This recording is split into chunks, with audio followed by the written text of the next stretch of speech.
नमस्कार मित्रांनो, माझं नाव गिरीश, धरती बीज सांगली. आपण इथे प्लॉट जो भेंडीचा पाहतोय तो ईस्ट वेस्ट कंपनीचा आहे. स्नायपर नाव आहे.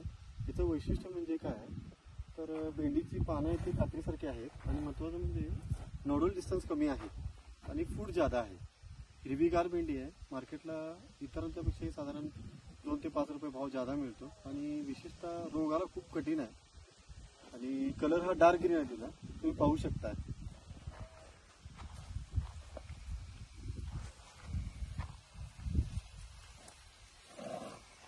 ही बघा कात्रीसारखी पानं आहे. त्याच्यामुळे बऱ्यापैकी सूर्यप्रकाश हवा तेवढा मिळतो, त्यामुळे फळांना कलर क्वालिटी ग्लेझिंग चांगलं येते. सेटिंग खूप छान होतं आणि बऱ्यापैकी शेतकरी तुम्हाला त्यांचेच मनोगत सांगतील, तरी तुम्ही त्यांच्याकडनं ऐकावं. नमस्कार, माझं नाव निलेश नेमनाथ गारे. मी भेंडी लावल्यापासून बरोबर 41 ते 42 दिवशी त्याचा तोड चालू झाल्यापासून याला एक फायदा म्हणजे याचा कूस कमी आहे. डायरेक्ट तुम्ही हातानं तोडू शकताय. तुम्हाला हाताही कुठलंही जेव होत नाही, काही नाही.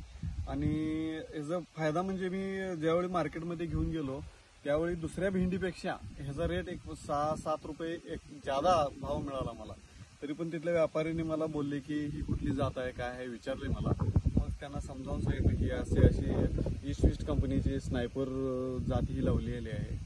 मग तेव्हापासून मला त्याचा फायदा आहे. आणि कलर एक सारखा कलर आहे आणि तोडायला एकदम एक नंबर, तोडायला लगेच तुटणार अशी ही भेंडी जात एक नंबर आहे. सर्वांनी ही भेंडी लावावी ही माझी इच्छा आहे. धन्यवाद.